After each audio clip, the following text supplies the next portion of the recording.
sibuyas, pula at puti,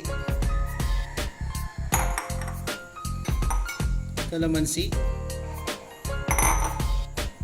siling berde,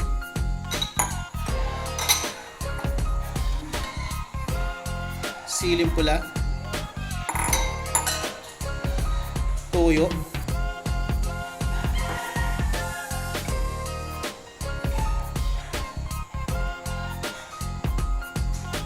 more liquid seasoning, paminta, asin.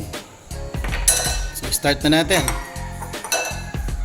Sa isang malinis na lalagyan, ilagay ang ating na chicken. So kanina, habang nagpe-prepare ako, niready ko na rin tong chicken natin. Hiniwa ko siya sa maliliit. Ibakas pa siya ng chicken oil.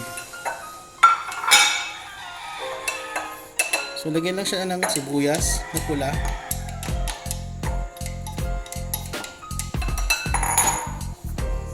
Sibuyas na puti. Sili.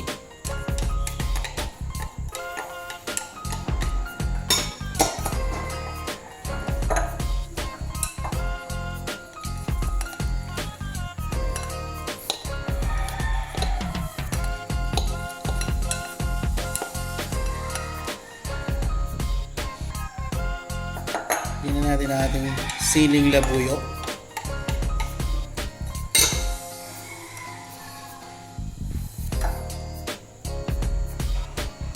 Kalamansi.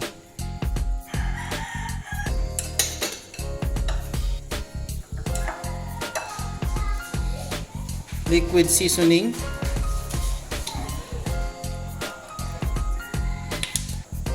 Toyo.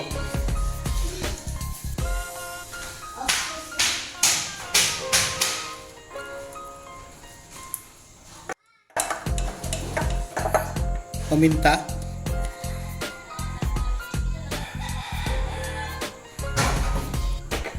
konting asin. Yung asim nito depende sa inyo kung anong gusto nyo asim. Pwede nyo damihan ng kalamansi. Haluin lang ito hanggang sa maghalo-halo ang lasa.